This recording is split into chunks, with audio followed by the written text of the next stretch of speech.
to our panel. Mental health and well-being as a community equity and social justice issue. So as I introduce our panelists, as they be come up on stage.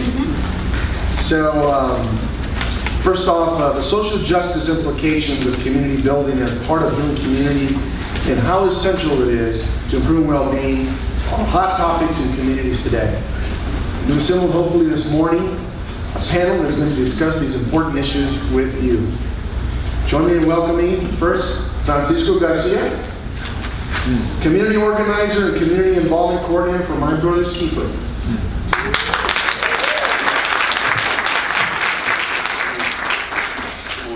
City of Houston Health Department. Francisco Javier Garcia at 17 started his dedication advocating in his community to bring improvements and services for youth and young adults in the elite community. He was the founder of community group Unified Hoods. Hoods is all capitalized, standing for helping out others during struggles. That mobilized youth and young adults to improve their local community and become civically engaged. At the age of 22, he received the Mayor's Hispanic Heritage Youth Activism Award, and the City of Houston presented him with a city proclamation dedicated on October 13th, 2009 as Francisco Garcia Day. Welcome.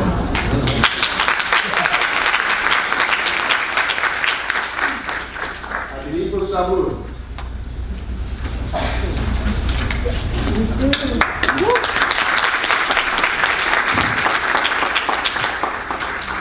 Did I pronounce that correctly? Very good. Community Ambassador with Dreams, 77021. Woo! Stephanie's favorite zip code. Adilifu Sabur is a resident of the OST Southwood neighborhood in Southeast Houston and serves as a member of and Community Ambassador within the Dreams, 77021 Communities of Care Collaborative. She is also a teacher. At the core of her personal life and unifying each of her professional interests, Adilifu is driven by one mission, to be who she authentically is, and concurrently to create and co-create safe spaces that not only uplift academic and professional excellence, but that also honor and nurture our cultural, spiritual, emotional, and physical identities, allowing for the full manifestation of the many truths and gifts that exist within all of us. Welcome. Welcome, Palak Jalan.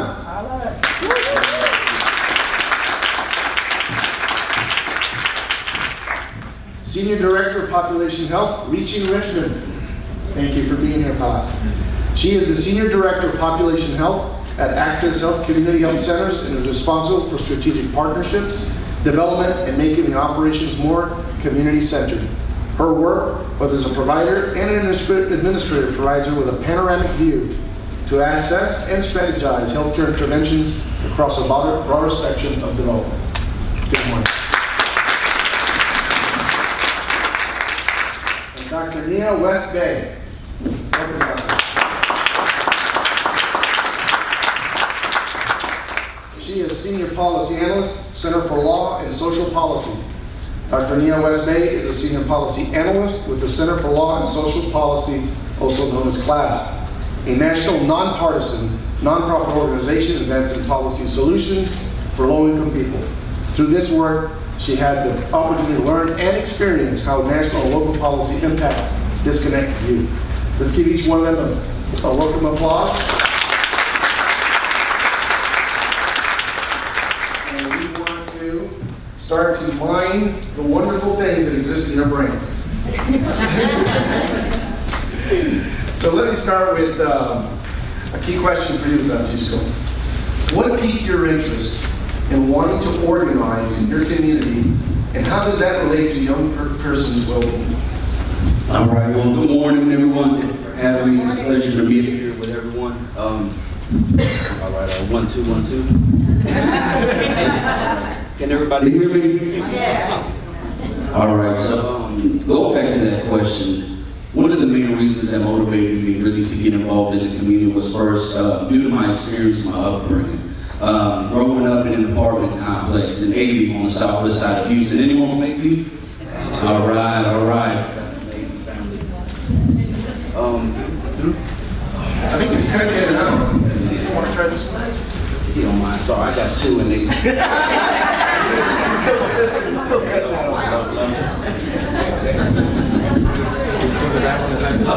Could be a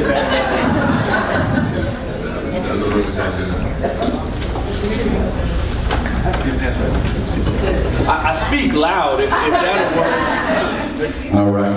Okay, perfect. All right. So going back to that question, really what motivated me to get involved in the community was first and foremost my upbringing. Growing up poor, in poverty, a family of five, we really struggled through a lot of situations in life. Not really understanding some of the phases that I was dealing with mentally and emotionally really made me to thoroughly start to think about why were these things happening to me and why was I feeling this way. That was one, my upbringing. Two, as I started to become a teenager, I started to do a lot of anger issues. A lot of issues due to some of the disciplines at home were very strong, were very harsh. Seeing my brothers get abused as well as myself really planted some seeds of anger, frustration, hate that I needed to find how I can cope with. Unfortunately, in those stages of my life, I really didn't have that type of support. I didn't know how to ask for help, where to go to get help. And I felt that through these processes, I was feeling more and more depressed, more and more, I didn't really appreciate my life. I really didn't love myself.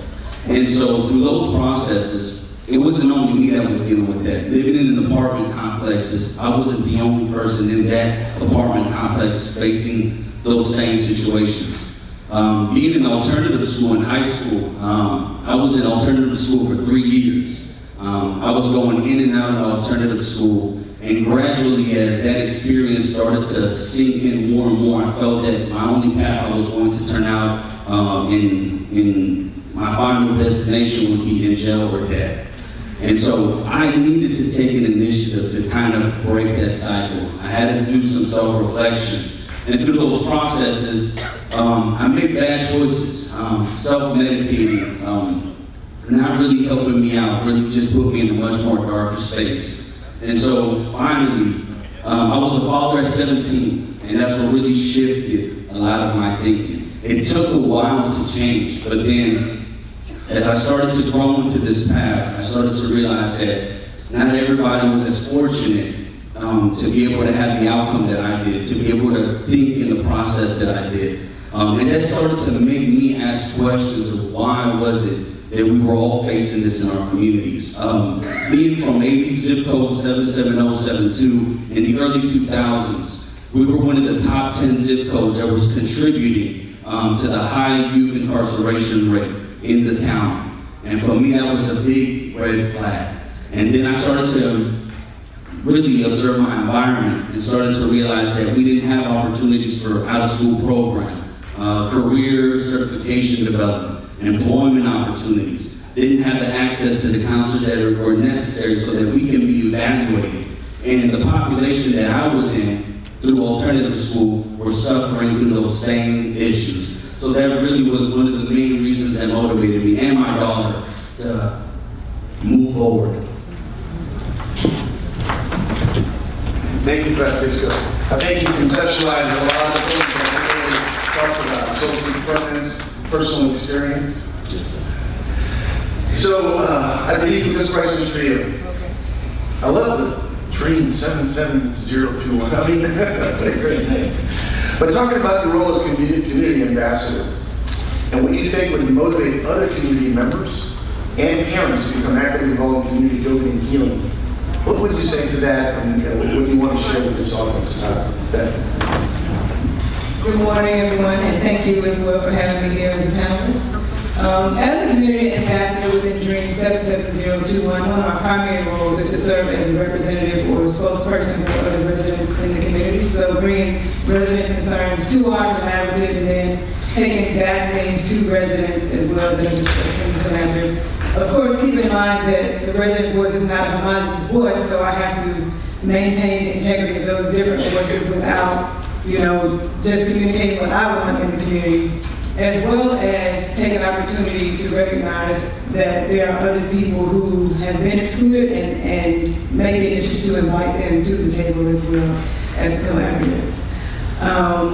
Other roles that I've done or other things that I've done as an ambassador are also leading tutorials so that we can increase transparency within our group and improve communications. So that's a huge component of what I do as an ambassador.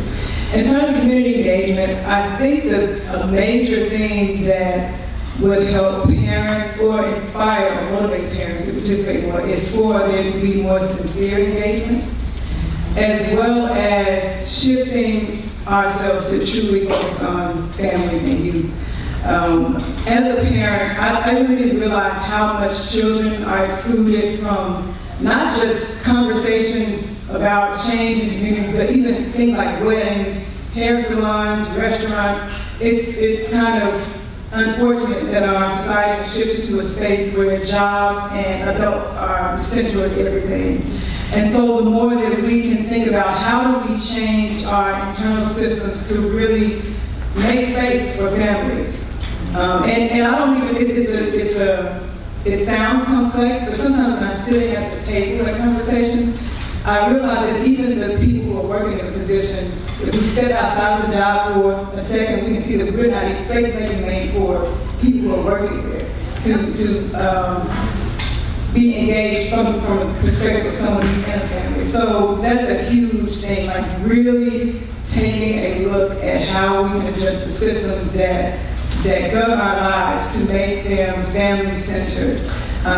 Looking at also from the organization perspective, I know that the question was about the parents, but I think if the environments are more welcoming and accommodating towards parents will make it a priority to come out. It won't be as challenging to come out to things.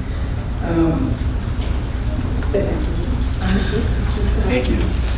My next one is going to be for Palak, but before I go to the question I want to ask Palak, three things that I failed to mention. Number one, Alicia's going to tell us when we only have 5 minutes left, because we want to then turn over number two to the audience. I want you all to be taking notes and also be ready to ask the panelists some questions as well. We want to have want you to be engaged as well. And three, I just kicked in. What's going on? Hello. Anyway, and three, I want to let the panelists know that as each of you are answering the questions, if you want to comment, please join in. We want to also make it interactive for you as well, and not just be answer the question.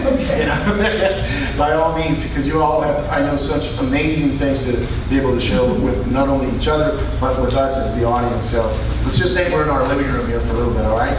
So for Palak, in what ways do you think the social, physical, and economic environments impact the well-being of children, youth, and families? First of all, thank you. I'm honored to be here, especially amongst all of you and all of you here, to be able to share this and learn from everyone. In so many ways, I think when we talk about opportunity youth or historically excluded groups, the thing is about opportunity, which is equity, whether it's physical, whether it's social, whether it's economic. Do we have places to walk? In the neighborhood that we are in North Richmond, 77469, there was one serious road traffic accident a month. So within that neighborhood, the lack of sidewalks, of course, caused injury that was totally preventable. But when we think about having healthy, shared walking spaces, being able to go out and just spend time with the family, community, neighbors was almost impossible because it was even difficult to drop your kids to school. So looking at things like how often do we talk to our neighbors? How often do we feel comfortable that my child is just going out and playing? So something very profound. I grew up in India, and we were free to go out for like 3 to 4 hours in the evening. And our moms would like shout from the top of the terrace saying like, it's time to come back home, and that was the cue. But despite of poverty, despite of living in a place where consciously people would think it's not really safe, you know, it was safe in a community, knowing that the kids are playing with kids and the parents that we know and we trust. My dad's really good friend who moved to the United States years visited us when we were young kids. The kids came out to play with us in the evenings. After so many years, I saw them this year and I asked them like, hey, how are you guys doing? How was your trip? the biggest thing was that I never felt as liberated when I was there to just go out and play and feel safe and secure. So even those kids came from privilege and it was difficult for them. But not having the opportunity to even have a park to go out and play in, to play out with kids, for parents to trust that if my kids are spending 1 hour in the neighborhood, they're not going to be hit by a car, or they're not going to be in the middle of substance use, they would just rather be. So when we did door-to-door talks and surveys, parents wanted themselves to go out and walk, they wanted kids to eat healthy, play healthy, but we're just so concerned about safety that it's better sitting at home and watching TV than taking the risk to go out. So I think the social connectedness to each other, of being able to talk to each other and trust each other, is at the core of like being human. Similarly, having access to food, our zip code 7469, if you look at data and charts, is high in the food insecurity region. But data tells you one thing and then stories tell you another thing, right? Like I can go on and on about the numbers say and they reflect quantitatively, but qualitatively, when again, through community surveys, through listening, through focus groups, we learn people who have a car will go to H&E or Walmart, and when you go and say, these neighborhood stores who sell beer, vape, and e-cigarettes and all of that, we think about those stores like they're doing something that is unhealthy for the community. Now, I walked into each one of those stores with trusted members of the community, and when you have a conversation with store owners, it's not, they are not coming from a place of, this is what we want to sell because it's unhealthy for the community. They're selling because they're buyers, they're also creating livelihood in the community. So how do you break that cycle of poverty, which is economic impact? So nothing correlates to health, and this is the most basic way of saying it as money does. If you come out of the cycle of poverty, that is when you can talk about, e-cigarettes, vape, beer, soda, chips, even though it's, 50 cents versus the store owner said we kept apples. So the reason for my conversation was, what do you think about this brand idea of having like food stall here which sells fresh fruits and vegetables, or even funding it and it's not selling it for free? Said, do you really think we've not done that in the past? We've done that. We've put fruits and veggies out there. We've put, bananas out there, but they're all spoiled by the time we have them. Nobody's willing to pick them up. And we want to change our image too, but we can only sell what actually sells in the community. So looking at perspectives of everybody in the community and just seeing historically from, having that opportunity, there is so much about trustworthiness that comes with language, that comes with communication. 70% of the community we serve is Hispanic. We live together with everybody who speaks Spanish. I can't speak Spanish. I understand a few words here and there, but I can't speak Spanish. But there is trust when there is the language bridge. I'm not coming in from, I know a language and it's more powerful. When I moved here a couple of years ago, people were like, your English is really nice. How is that possible? And it's not about, I had the opportunity to learn a language earlier in my life, which is great. It allows me to talk to you and converse with you. But so many of my peers don't have the same opportunity. And I could have been in the same place, and I might as well be, and that's why I feel when I can't speak another language. But when you go to schools, when you talk to youth who share the same struggle of being in high school or being in middle school and trying to communicate their thoughts, their ideas, their arts to the world, language plays such a key role, and that's one of the determinants. All of these intersect because when you look at just our UDS Health Center data, looking at the prevalence of obesity, diabetes, and its intersection with depression and anxiety, it was the highest in these pockets of neighborhoods within our zip code. And this was the data, but the stories tell you why it's so. The data just tells you that it is so. Thank you, Palak. One thing I want to add is just to make a comment in reference to our communities. Our diversity, the languages that are spoken, the strength that exist, they need to be looked at as being assets of a community. But that's the richness that we bring to the table that we shouldn't forget. Because externally, and for too long historically, we've only been seen as our communities as being deficits. Or here's what's wrong with the community. Or you don't have this, or you don't have that. You don't have enough economic power to be able to make a difference. Well, that's not true, as we all know. But so don't let anyone categorize you as not having any assets in the community, because actually the opposite is true. And so bringing that to the forefront, I think, is also important on all the things that you just brought to bear here, Palak. Any comments from the panel before I move on to Dr. West-Bey's question? We good? Dr. West-Bey, is it okay if I call you Nia? Absolutely. Thank you. Well, Nia, you wrote a poignant blog for our Young Mind Matters conference that speaks to the connections between historical and cultural trauma and their impact on the mental well-being of young people. Why is this so important for us to understand? Thank you. Good morning, everyone. It really is an honor to be up here with these amazing panelists and have an opportunity to speak a little bit to this issue. I think for so many reasons, and I think so much of the conversation that we have in the United States is ahistorical. And we talk as though the types of issues that some of my fellow panelists and other speakers this morning have already raised are just sort of the natural order of things.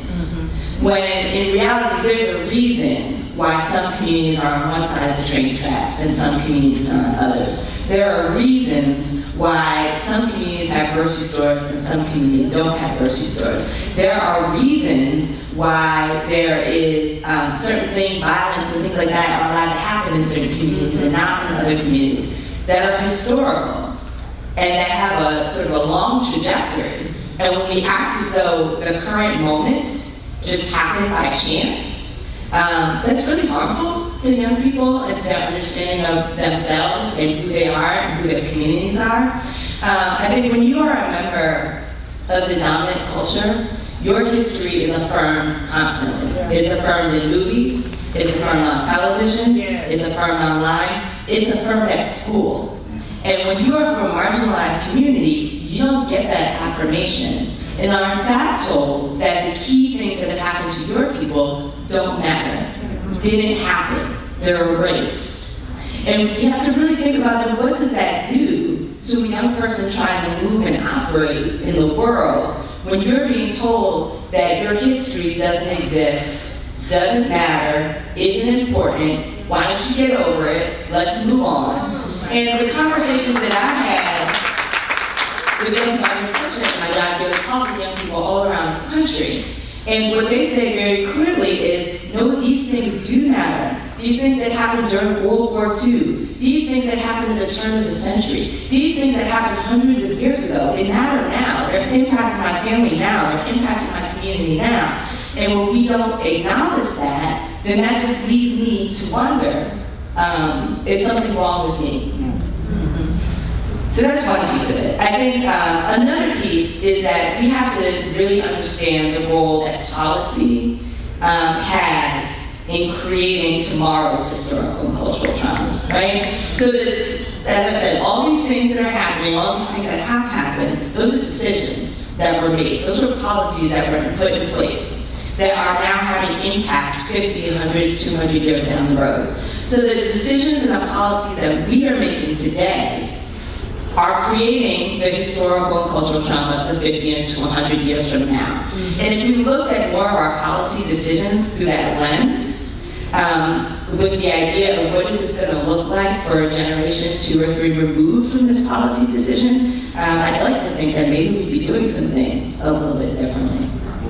And I think the last thing I want to say is that there's power for young people in having language to talk about and understand their experience. I think one of the things that was really interesting in conversations that I've had with different groups of young people from different backgrounds is that in certain communities there was sort of more of a reckoning or an ability to name what had happened to your people and how that was impacting them, right? So I'll give you the example of some bombings during World War II that happened in the Pacific Islands and how that had impacted in Pacific Islander communities today, right? But one of the things that was really interesting was that particularly with African American young people nobody had gifted them the language to talk about how their experience is tied to history in this country. And it was really powerful. My organization took a trip to the Peace and Justice Memorial and the Legacy Museum in Alabama. That's Brian Stevens' museum. I highly recommend it to everyone. But basically did some really powerful reframing in terms of talking about the Great Migration as African Americans fleeing from racial terror in this country, and that they were refugees from racial terror. And that's a really powerful reframe of the way that we talk about Black people's experiences in this country, and to really understand the ways in which the legacy of slavery is still imprinted on us today. And I think when you deny young people the language to articulate and understand that part of that experience, again, it really has strong implications for how they see themselves and how they see their community and how they see their circumstances.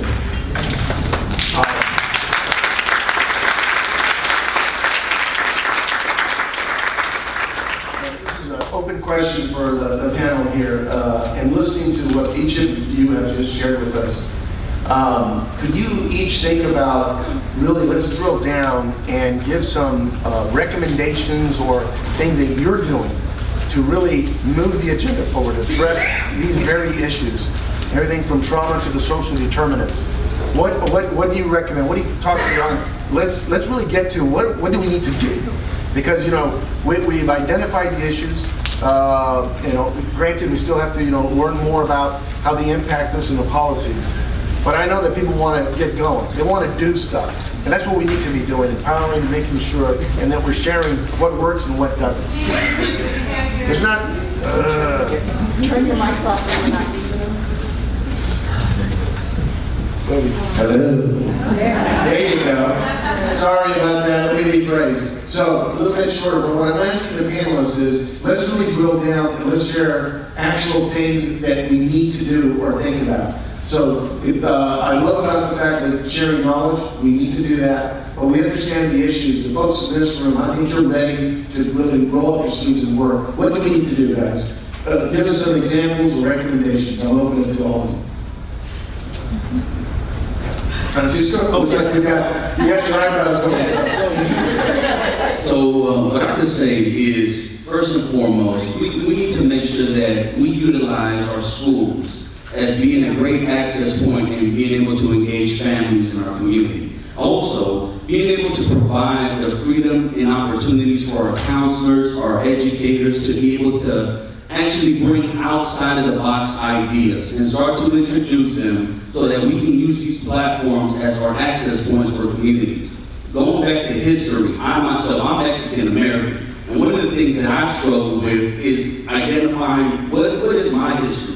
What are my contributions in this country? Who are our indigenous ancestors first, native to this land? And what was the history and impact that took course where our name and our history was also being erased through a genocide? So these conversations have to be activated, because when I encounter young people, one of the things is that I approach them on a real down-to-earth level. Now, I really eliminate the big words, the vocabulary, I have to just be real with them. Because the moment I become real with them is the moment they become real with me.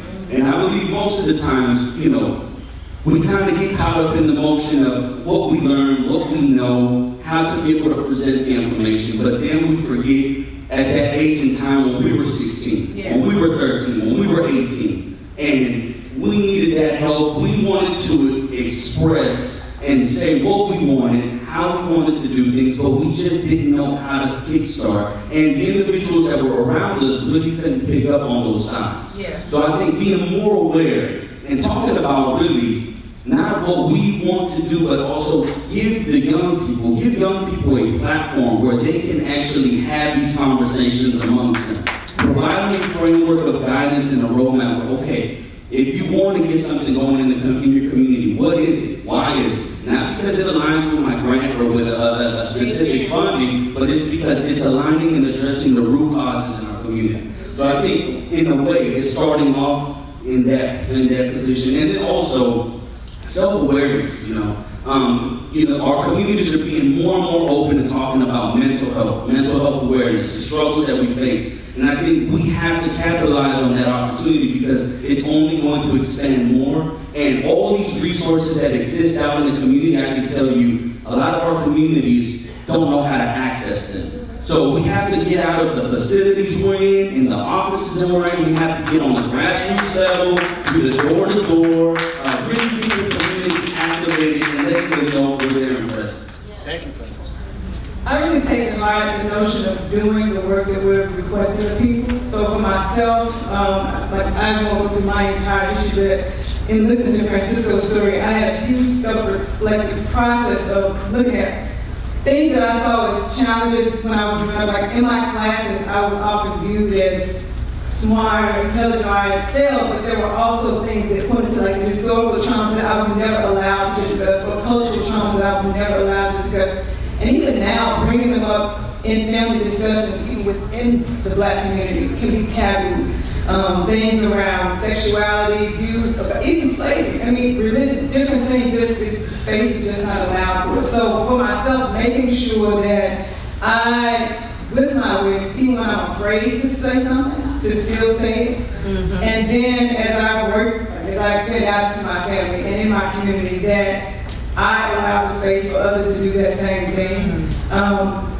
I also ask that organizations take to heart that same practice. She was adamant, he said, in terms of the food, the notion of making mistakes and being, willing to own those mistakes and really being real about what we're doing and what we're not actually doing. If we're doing harm in the community, own it. And then figure out how to do something differently. I don't think enough organizations are really honestly saying, accepting the harm that has been done in communities. And I think that's really empowering. If the people if the residents see that organizations are taking that responsibility to own those harms or even own other mistakes that have been made and working through it, that is an example. It's not just lip service about the work that needs to be done. Amen.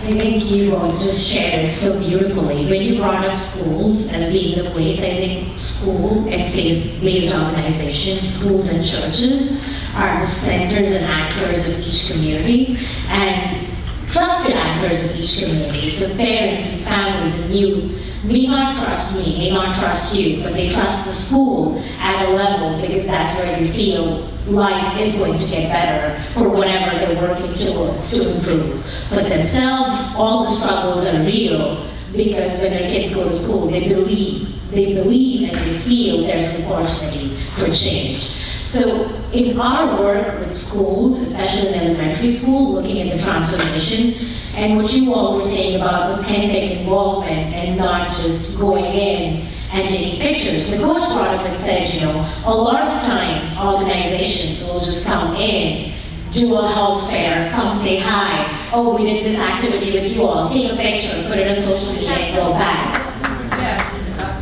The community is so used to it, it's almost immune to anybody coming in because so many folks have been inauthentic in trying to work and actually, taking the shoes off and actually going into the community and working together versus saying, I'm here to help you, what do you need? Okay, let me cut this check, and okay, bye, I got a picture for my company. And that's what community trust-based places think so too. So to win the trust of churches, to win the trust of schools is a big thing when I'm not going to be here only for a minute or for a day. Thank you to the Hogg Foundation, PI. This is a 5-year journey that we're all together in. It's at least not going to be like, this is where we are today, we did this was one activity, okay, bye.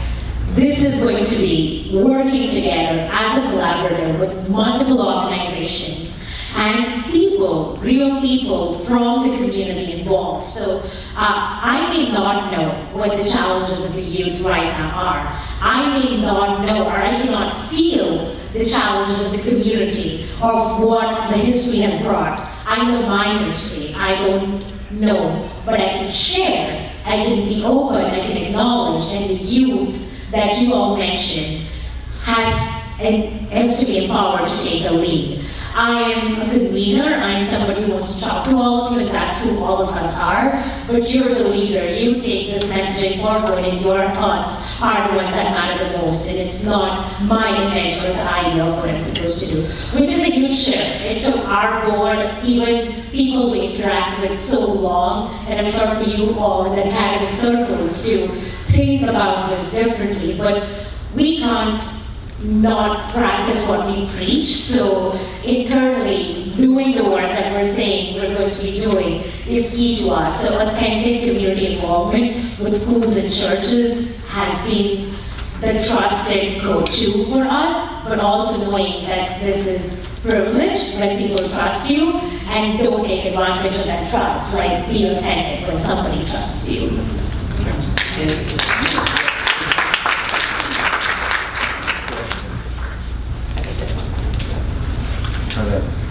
And I'll be brief because I know we're getting short on time. If you are 25 years old or younger, put your hand in the air right now.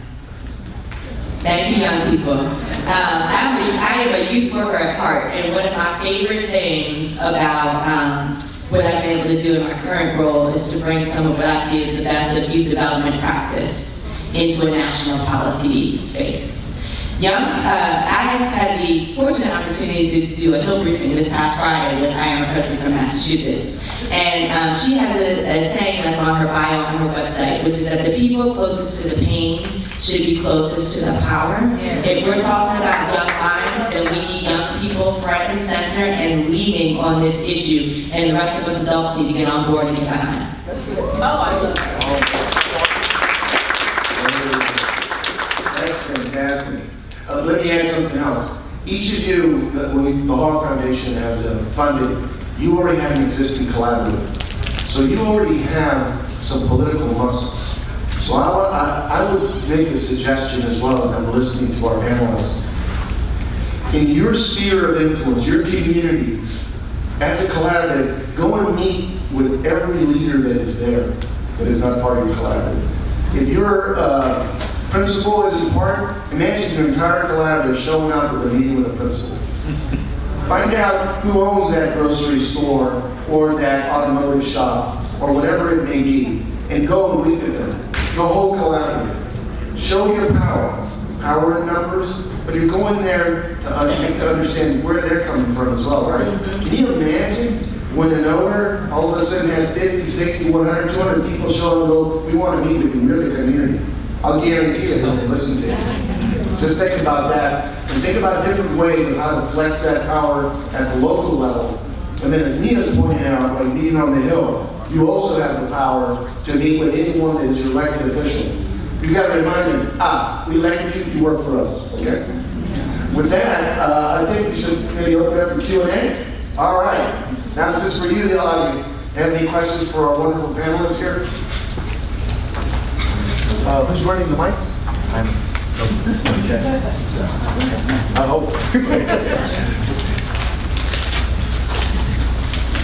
I'm Sam Rico with Children for Tomorrow.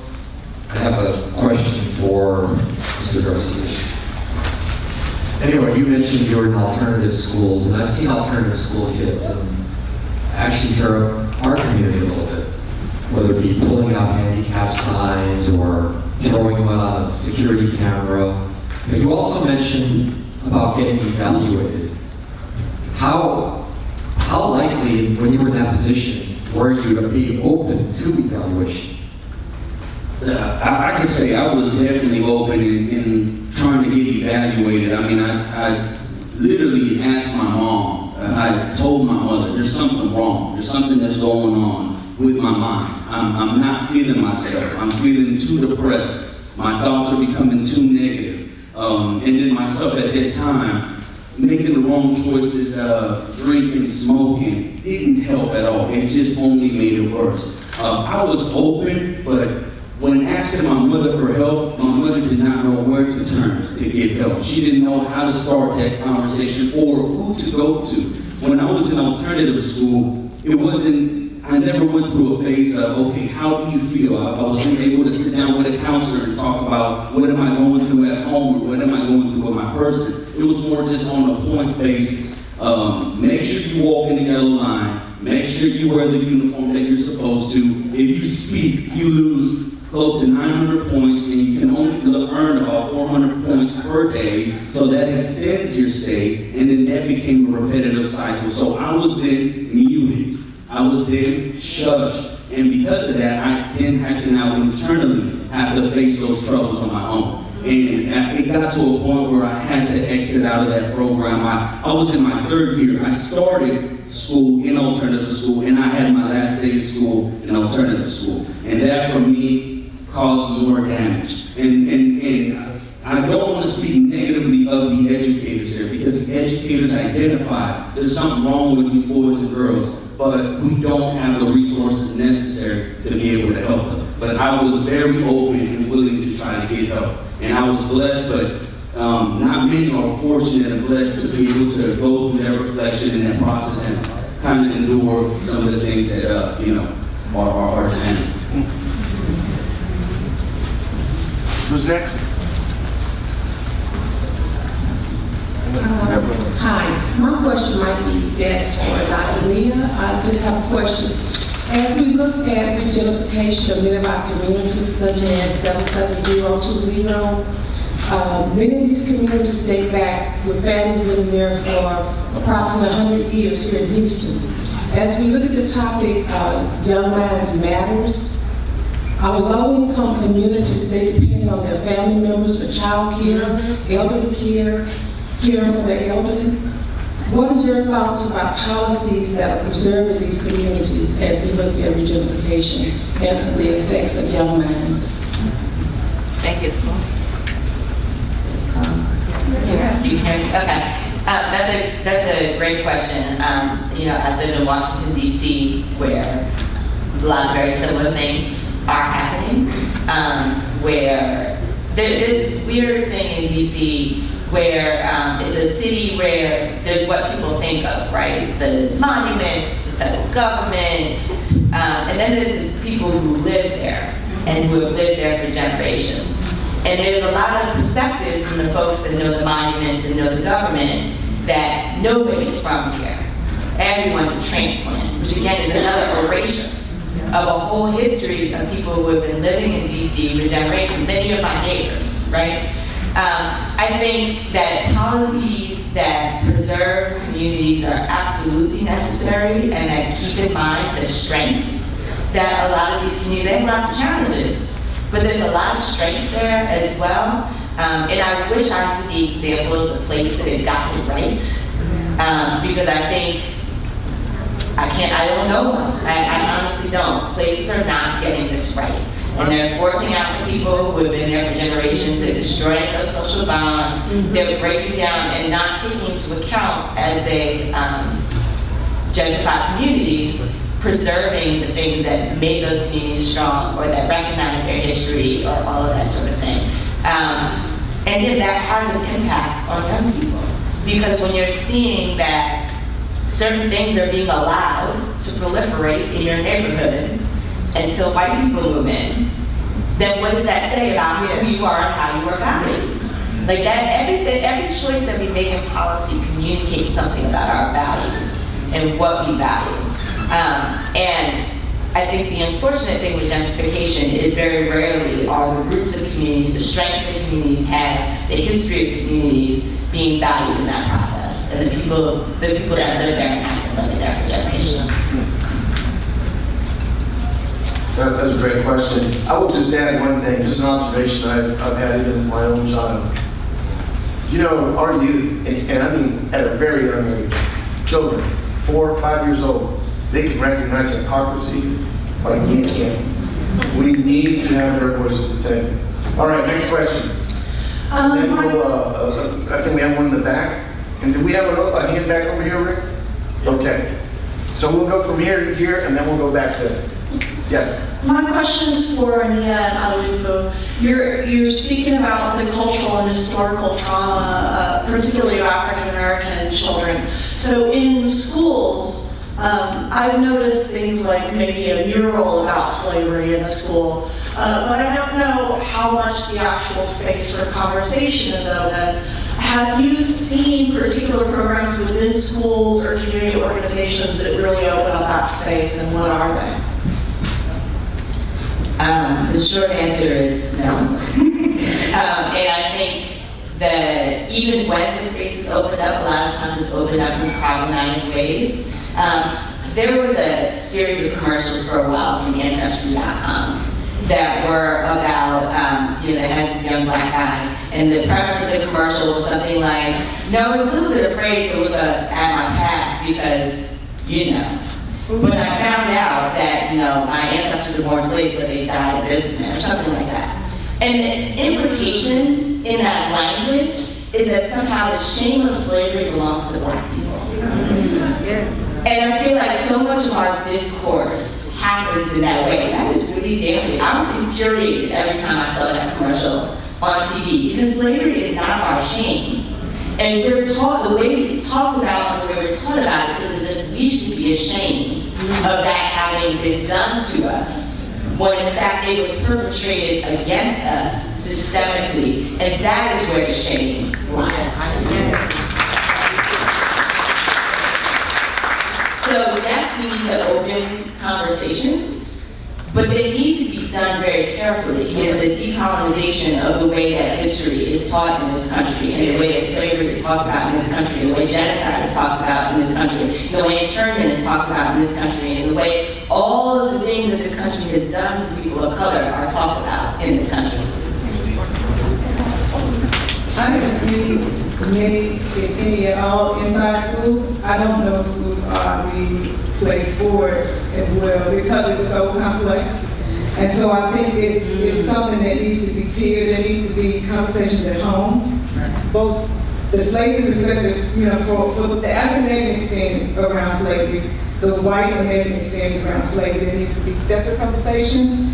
Then there needs to be joint conversations, but I don't think school necessarily is the platform for that because of all of the emotional, spiritual, psychological, there's so many levels to it. Schools, even if it had the resources, I don't know if it would be the right place for it.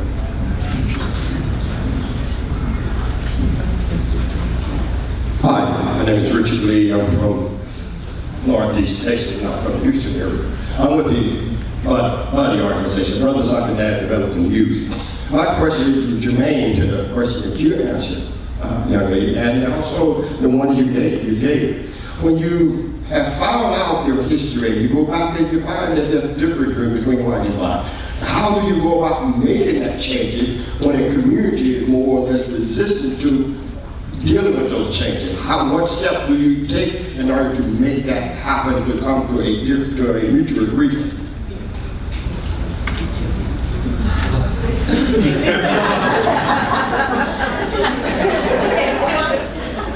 None of these questions are easy to answer, and a lot of this stuff just takes time. I mean, like, if you look at your personal prep process, I'll speak for myself. I didn't, even though I knew I was a black woman or black child at an early age, and it was my peers that largely taught me that. There were lots of things I didn't learn until I was in my 20s, and then I'm still going through the process now of breaking down things and dealing with traumas.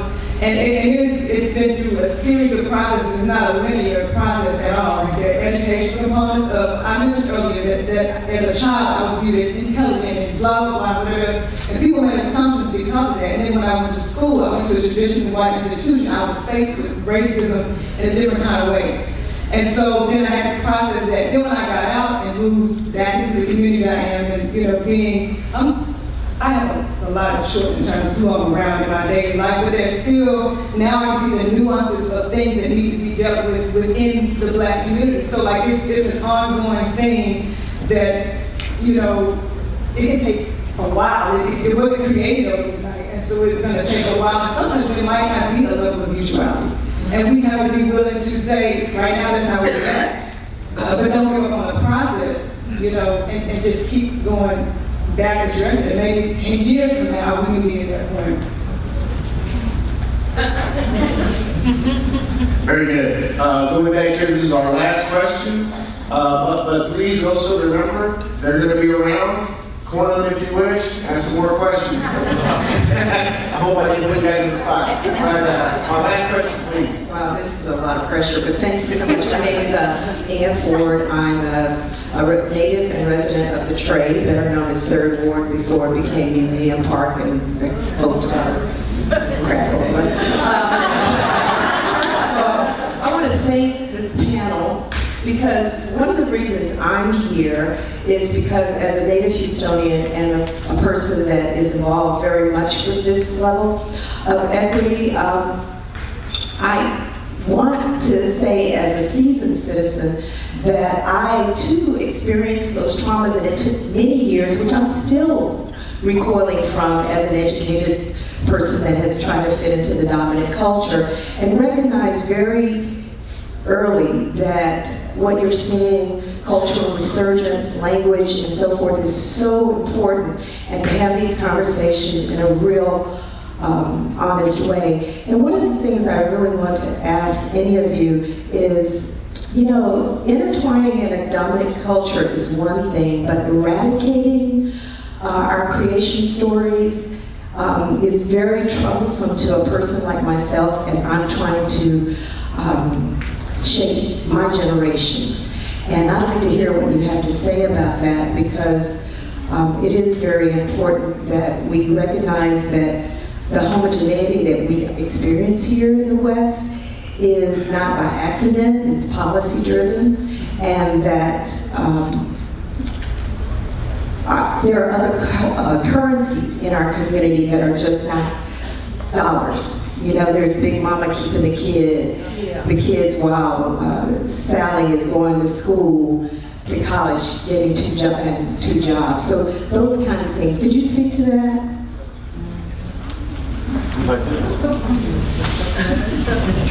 Can she repeat the question more? Like, will you repeat the question, please? Repeat the question, please. Just what are your thoughts about these marginalized communities and how the currency is not necessarily of the basic economic means? I think the young man who did the performance is a classic example of that. You know, where am I from? What does that look like? You know, we all in this room like the flavor of tacos, but we don't like Mexicans. You know, I mean generalizing, but I'm just saying that concept of you want the diversity, you speak to diversity, which is one of the big things that I have a problem with in this city. You talk about diversity, but you're not diverse. You don't welcome the inclusion of diversity. You brought up a really good point. We say, you know, Houston is the most diverse city in the United States, and it can look, as much as the distribution goes, is very clean. And we are welcoming. As an immigrant myself, you know, there are things that are out there which is easy to address and say, right? We accept diversity. We like eating chicken tikka masala. But do we really care about, you know, what the story is behind that, similarly to that? So I think that is, you know, respecting diversity. We see a lot of diversity in politics now, especially in the Houston area and West-Bey area where the last elections happened. And it's very difficult to embrace because we talk about diversity. We like having diversity in our backyard, but we don't like having diversity in places of power. So if now, when the government looks different, has that sort of power to bring those voices together, now they don't know. How would they even know? And I'm just reminded of something when I visited Boston, and when I went to Boston, they spoke about the Civil War. The first time women were ever allowed to vote, it was not easy. Their argument was they've never been allowed to vote. So what would they know about politics? So logically speaking, women even being given the power to think is not real because they've never thought about policy. They've never thought about this. So eventually it all becomes politics informs policies and people inform politics. So if more and more people participate in decision making, that would lead them to not just be poster children of diversity, but also participate in the process and actually be responsible for the process, not just as constituents, but also more as, here's my voice, and here to share and participate with you all, and not just be a good picture of 5 people looking different on the back.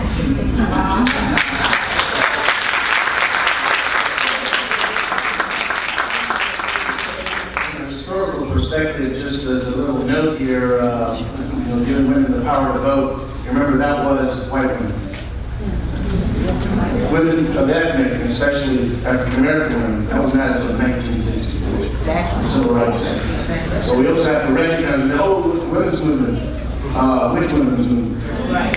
Now, with that, hopefully planning to thank the panel. I think it's been a wonderful panel. Let's thank Francisco.